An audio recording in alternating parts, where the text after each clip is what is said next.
طفل عندها سنتين وقعت من على السرير والدكتور شاكك ان في نزيف بالمخ او شرخ بالمخ او عايز يعمل تشيك اب على المخ. لما جينا نحط البنت دي على ترابيزه الاشعه كانت بتتنطط بنفس الشكل ده تقريبا.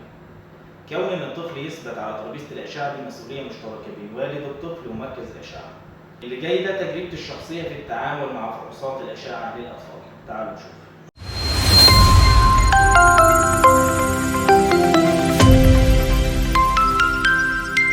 ولا لو الطفل ده جاي يعمل مقطعيه على الصدر او مقطعيه على مفصلي الحوض والطرفين السفليين، بخلي والده بعد ما يلبس الابرون يطلع معاه على ترابيزه الفحص ويخلي دماغ الطفل الحجر بالشكل ده، ويدخل ويخرج معاه من الجهاز عادي جدا. ساعتها الطفل بيحس بالامان شويتين مع والده وبيحس ان والده هو اللي بيعمل الاشعه والفحص ان شاء الله يجي. لو الطفل ده ليه مقطعيه على المخ، اولا الطفل ده لو اقل من سنه بستنى لحد ما يرضع وينام، والسن ده بيبقى نومه كتير في العاده.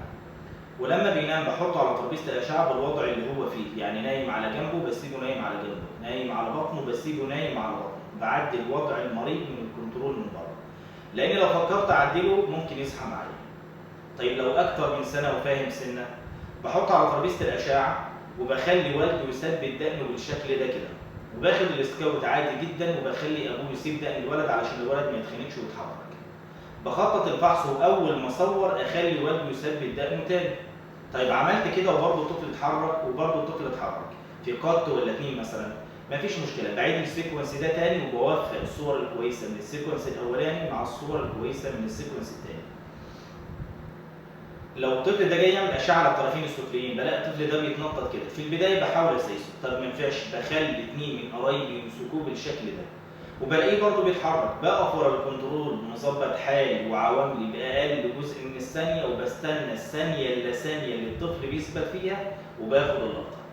طيب لو جاي يعمل اشعه على البلعوم الانفي علشان يبين اللحميه، بخلي الطفل ده واقف رافع راسه لفوق اكستنشن مش فول اكستنشن، وبخليه فاتح بقه سنه بسيطه مش قوي، وبقف ورا الكنترول باقل عوامل حوالي جزء من الثانيه، وبستنى اللحظه اللي الطفل ده ما بيتهزش فيها وباخد اللقطه. بعض مراكز الاشعه بتعمله ساعات على جهاز السيفاليومتري بتاع الاسنان علشان في حاجات بتثبت راس الطفل في الجهاز ده، واصلا في بروتوكول لفحص البلعوم في اغلب الاجهزه دي، وفي كل خير. الطفل ده طيب لو جاي يعمل اشعه على الصدر، بص لو اقل من سنه ممكن، لو اقل من سنه بعمله صوبين بالشكل ده عادي جدا، لكن لو عايز صوره واضحه واهل الطفل مساعديني بصوره وهو واقف بالشكل اللي حضراتكم شايفينه ده، واخلي والده مثبته وباخد اللقطه باسرع ما يمكن، وفي الحالتين سواء صوبين او ايركت كويسين. طيب لو الطفل ده جاي يعمل اشعه على الرسغ الايسر علشان يقيس عمر العظم، بعمل اي بي للرسغ واليد اليسرى بس، اعتقد ان دي سهله ان شاء الله.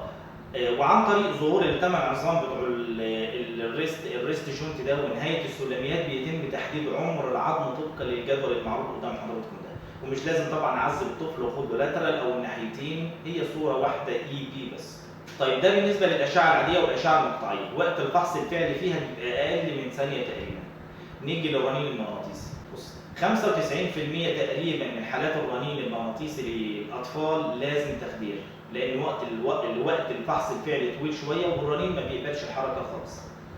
لكن لو حالتها الماديه او الصحيه ما تسمحش بالتخدير، بجرب مع الطفل احيانا، مع اهل الولد احيانا، ان هم يصحوه من الفجر الساعه 5 صباحا مثلا ويفضلوا يلعبوه لحد الساعه 10 او 11 الصبح. بلاقي الطفل ده جه في الوقت ده الساعه 10 و 11 الصبح وفصل عايز ينام، ساعتها بنكون هم موجودين في مركز الاشعه وبندخله على الجهاز نعمل له الفحص.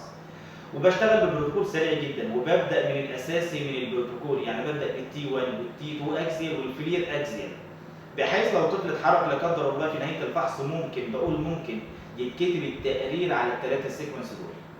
طيب الطفل صحي في نص الفحص، لو الوقت مساعدني بكمل اللي ناقص من الفحص ده في يوم تاني يكون الطفل نام فيه. واخيرا الله المستعان، صديقي ده لما راح ببنته مركز اشعه قالوا له عايزين بنتك تثبت، طب اعمل ايه؟ والله مالناش دعوه، تثبت على الترابيزه وتحلف لنا كمان انها ما تتحرك. القاء المسؤوليه بالكامل على والد الطفله لوحده ده ظلم للطفله اللي مالهاش اي ذنب. انا بجرب وبساعد مع باباها او اهل البنت او الطفله دي، والتيسير من عند ربنا سبحانه وتعالى. وما رميت اذ رميت ولكن الله رمى. دمتم بخير.